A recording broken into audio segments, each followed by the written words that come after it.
Hola Mati, ¿cómo estás? Bienvenido a tu clase de biología. Lo que vamos a hacer hoy día es hablar sobre la homeostasis.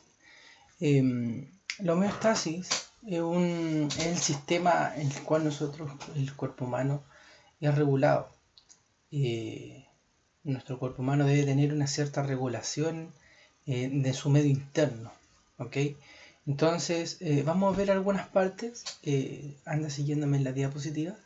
Y para que vayamos aprendiendo sobre la homeostasis y la regulación interna del cuerpo humano, en realidad de prácticamente todos los seres vivos tienen una regulación interna.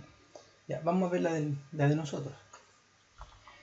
Para ir aprendiendo sobre esto, vamos a repasar un poquito algunos conceptos importantes referentes a lo que es un medio.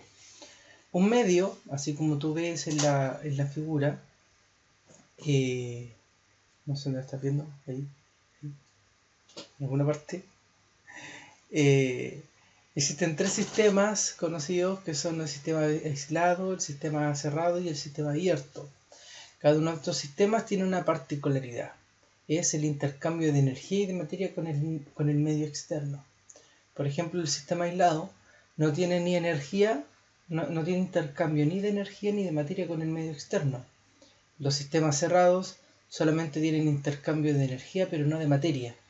Y en los sistemas abiertos tiene intercambio de materia y tiene intercambio de energía. Como tú puedes ver ahí, un termo, por ejemplo, no tiene intercambio ni de materia, ni tampoco tiene intercambio de energía. La olla a presión, tú si te das cuenta, tiene una particularidad que encierra todos los gases, no hay intercambio de materia, pero si la tocas está caliente, por lo tanto tiene intercambio de energía con el medio ambiente, pero no tiene intercambio de materia. Y una olla que está en el fuego, que está liberando vapor y está generándose temperatura en su entorno, también tiene intercambio de energía y tiene intercambio de materia con el entorno al estar saliendo el vapor hacia afuera. ¿Ok? Eso sería respecto a tres sistemas que nosotros vamos a ir entendiendo. Los seres vivos somos sistemas abiertos. ¿Por qué razón somos sistemas abiertos? Porque tenemos un intercambio de materia y de energía con el medio externo. Tú en este momento estás en una habitación, a lo mejor estás acostado o a lo mejor estás en pie. Entonces hay un intercambio de temperatura con el medio ambiente. La pieza puede que esté más fría, entonces tu cuerpo tiende a equilibrarse con la temperatura, con la temperatura que está en la habitación donde tú estás. Por lo tanto hay un intercambio de energía. Y por supuesto intercambio de materia. Vas al baño, tomas agua, ingresa materia del entorno a tu sistema, liberas de tu sistema, liberas vapor de agua, estás liberando CO2, estás liberando piel, piel muerta, células muertas y un montón de cosas más. Pasa al baño, ¿cierto? Etcétera. Para que vamos a entrar en detalle. Y todo eso contribuye a que nosotros seamos clasificados como un sistema abierto. ¿Ya? Las plantas es un ser vivo que es considerado también un sistema abierto, porque también tiene, si te das cuenta en la figura, tiene una interacción con el medio externo y su sistema propiamente tal. Vamos entrando un poco más al sistema, sistemas abiertos, estos seres vivos que son sistemas abiertos. Vamos a ver más adentro, vamos a profundizar un poquito más en el tema. Y vamos a llegar hasta la célula. Y a una parte de la célula que se llama membrana plasmática.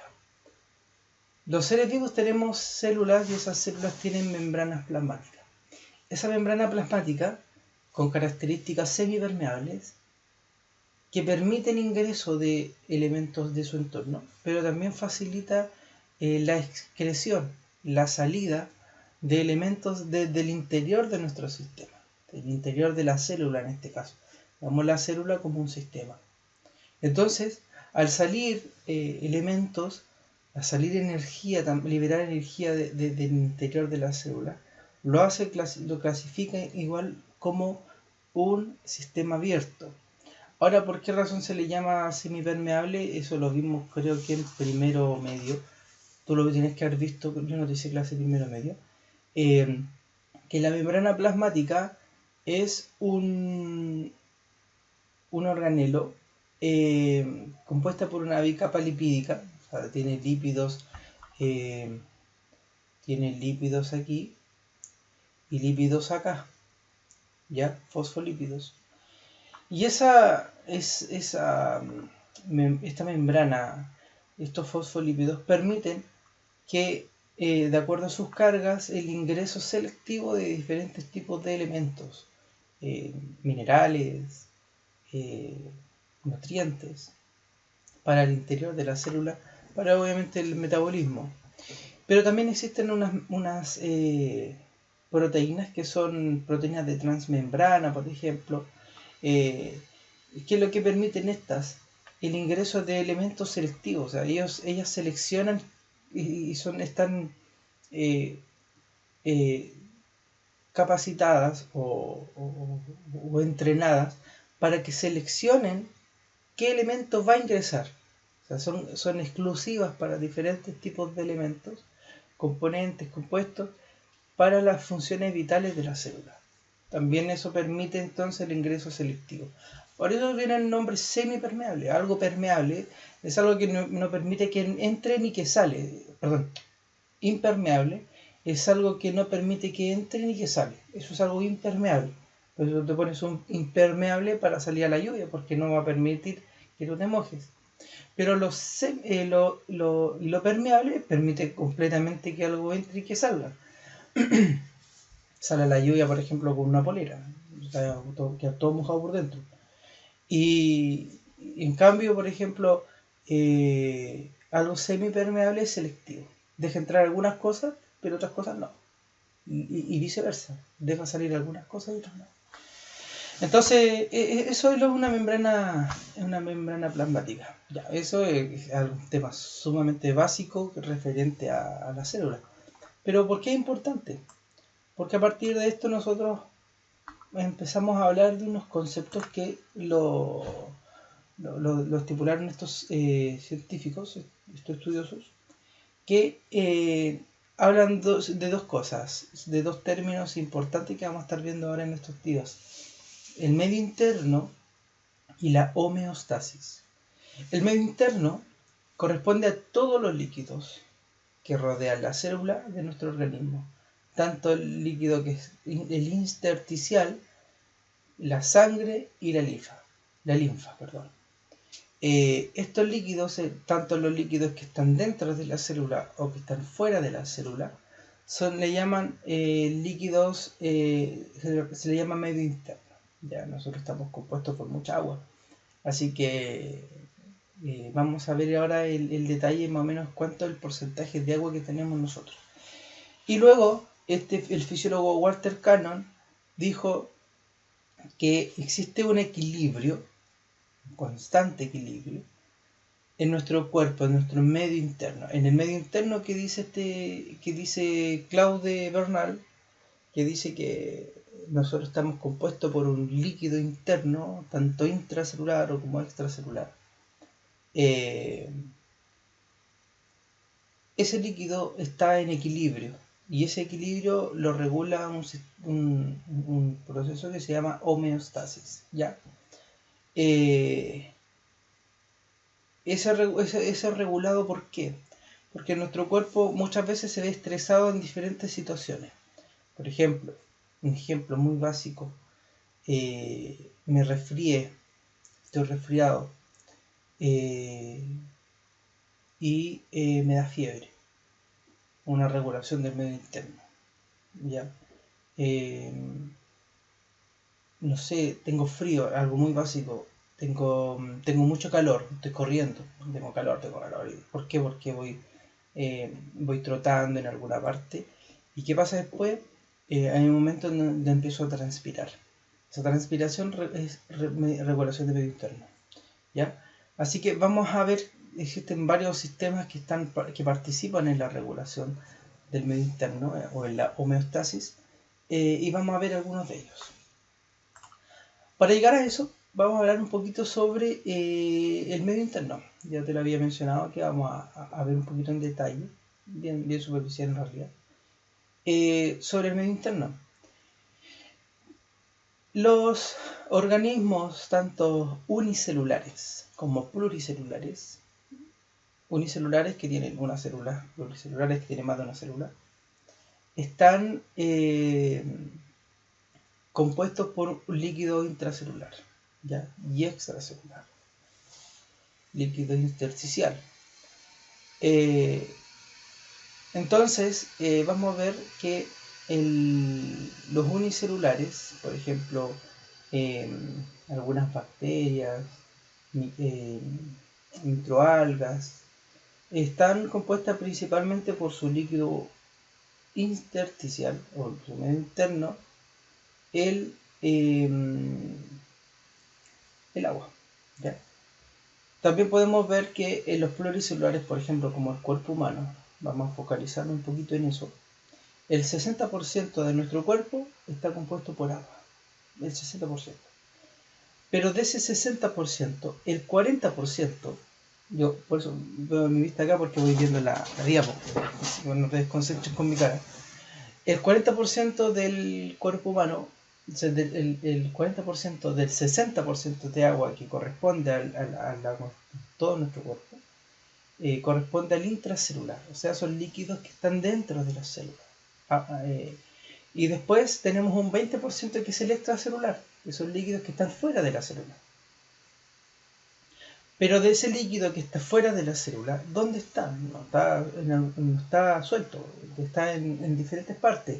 Por ejemplo, el 5% de ese 20% del líquido extracelular, fuera de la célula, corresponden a los líquidos intravasculares, plasma y la linfa. O sea, los que están dentro de los músculos. El 15% es el líquido intersticial, o sea, que rodea la célula. Y el 15% es el que anda suelto, ¿ya? Que rodea la célula. Eso es referente a nuestro medio interno. O sea, nosotros, si te das cuenta, estamos compuestos por harta agua. 60% de nuestro cuerpo corresponde a agua. Así que si tú te pesas y lo multiplicas ese peso por 0.6, esa es el peso, la cantidad de agua que tienes tú en tu cuerpo.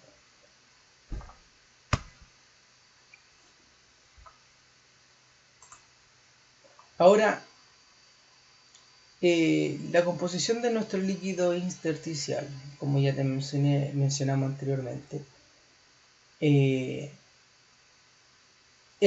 37% más o menos del líquido intersticial corresponde a fluidos, algunos fluidos, por ejemplo, el plasma, la linfa, el líquido cefalorraquídeo, el líquido sinovial. Y en el intracelular son diferentes tipos de fluidos que contienen agua, glucosa, oxígeno, dióxido de carbono, calcio. Tienen diferentes tipos de compuestos y algunos nutrientes y elementos, sales y otras sustancias. Ya. Vamos a pasar rápido esto, sí, casi habla exactamente lo mismo anterior. Ahora, en nuestro medio interno, como te mencioné en el modo introductorio, está regulado por varios sistemas, varios órganos que participan y que se interactúan entre sí para mantener el equilibrio, ¿ya? Este sistema es regulado por un conjunto de procesos. Participan el sistema nervioso, el sistema endocrino, el sistema circulatorio, los riñones, la piel, los pulmones, el sistema digestivo. La regulación interna o la homeostasis está regulado por un conjunto de sistemas que interactúan entre sí para llegar al equilibrio. Si algún día te preguntan, podría ser una definición bastante básica, pero un poco bastante acertada también. ¿Qué es lo interesante de este sistema?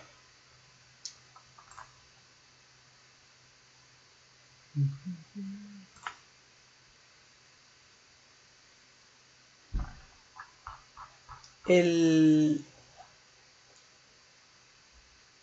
sistema nervioso,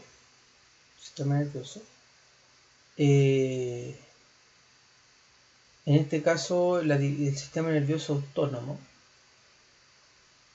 el que participa en la regulación de la homeostasis. Por ejemplo, nos dice: yo voy a transpirar, ya voy corriendo, necesito transpirar, y empieza a transpirar. No es así, es algo totalmente autónomo, o sea, pertenece es un sistema automático de tu cuerpo. Entonces, y que ha regulado por diferentes organismos que reciben la información, órganos y sistemas que reciben la información de un estrés, de un cambio, e inmediatamente avisan que hay que hacer una respuesta. Entonces, hay una recepción, hay una emisión de un mensaje, emiten un mensaje, reciben un mensaje y responden a ese mensaje. Así funciona la homeostasis. Es como cuando conversas o cuando mandas, por ejemplo, una señal de algo. Necesitas la respuesta. Y las anomalías, las alteraciones, las enfermedades, en algunos casos, en algunos tipos de enfermedades, es justamente que se daña esas transmisiones, ese flujo de información de efector o impulso y la respuesta. El sistema nervioso autónomo se encarga de responder de manera automática e involuntaria ciertos estímulos, ¿ya? Y está controlado por la musculatura lisa, las glándulas exocrinas y el músculo cardíaco. Y esta está presente en tres divisiones: la división entérica, la simpática y la parasimpática. ¿Ok? Entonces, lo que vemos aquí en esta slide, el sistema nervioso autónomo está dividido en tres, en tres divisiones: la entérica, el sistema autónomo simpático y el sistema parasimpático. El sistema nervioso simpático y el sistema nervioso parasimpático son los que participan en la conducta emocional y en la regulación de la homeostasis. ¿Ok? Entonces, el sistema nervioso parasimpático y el simpático es el que participa en el control emocional y en el control de la homeostasis, o en el control del medio interno. Ambas son opuestas pero complementarias. ¿Por qué son opuestas o complementarias? Vamos a ir avanzando. Por ejemplo, el hipotálamo se conecta con los centros neuronales del sistema nervioso autónomo. ¿Ya? El hipotálamo entonces se conecta con los centros neuronales del sistema nervioso autónomo. ¿Dónde están ubicados los centros neuronales del sistema nervioso autónomo? Están ubicados en el tronco encefálico y en la médula espinal, en esas dos partes, ¿ya? Con esto consigue controlar la presión arterial, la composición electrolítica y la temperatura corporal, ¿ok? Entre otras variables más. Además, intervienen en las respuestas reproductivas y en el estrés agudo. Eso es la función es la interacción que hay entre el hipotálamo y el sistema nervioso autónomo. Por lo tanto, cuando hay una amenaza externa, cuando hay un estrés externo, se produce un desequilibrio, por ejemplo, alta temperatura o baja temperatura, el hipotálamo, a través de la rama, por ejemplo, la médula espinal, el tronco encefálico, todos esos centros neuronales que están ubicados en esos sectores, envían señales a los órganos para que respondan a ese estímulo estresante en el cual el cuerpo está participando. Por ejemplo,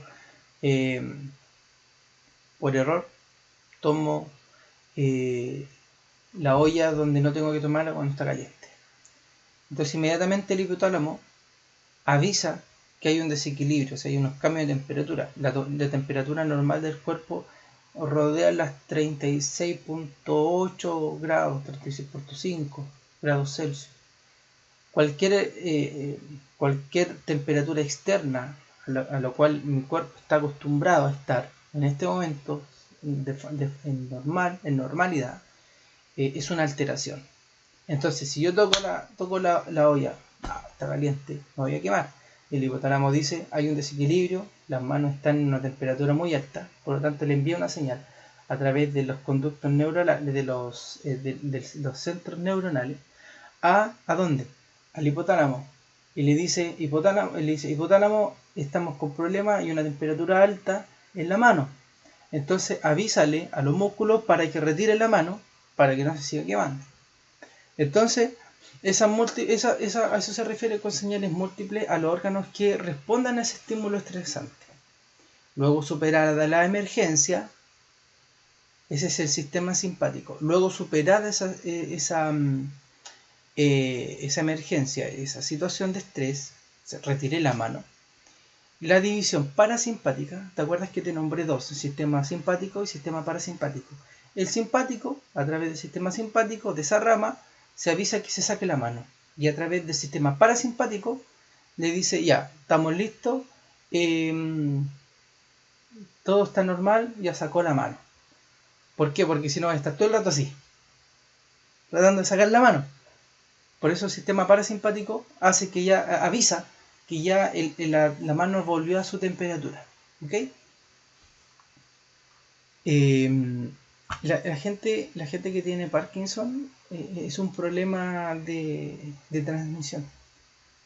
El músculo no recibe la señal de que ya se efectuó el movimiento, sino que está constantemente el músculo con la información de que hay que mover, y no hay ninguna información de retorno que diga ya se movió, ya se cumplió el objetivo, se cumplió el efecto que había que hacer. Ya. Ahora, el hipotálamo tiene un control con la neurohipófisis o la hipófisis. Ahora, ¿qué es la hipófisis? La hipófisis, y creo que aquí tengo una... Aquí está. La hipófisis es eso que tú ves aquí. Ese de ahí. La hipófisis es una pequeña glándula que tiene que tener un tamaño como un poroto, que se ubica aquí en la base del encéfalo, y se pueden identificar tres partes: la adenohipófisis, la neurohipófisis. ¿Ya? Estas tres partes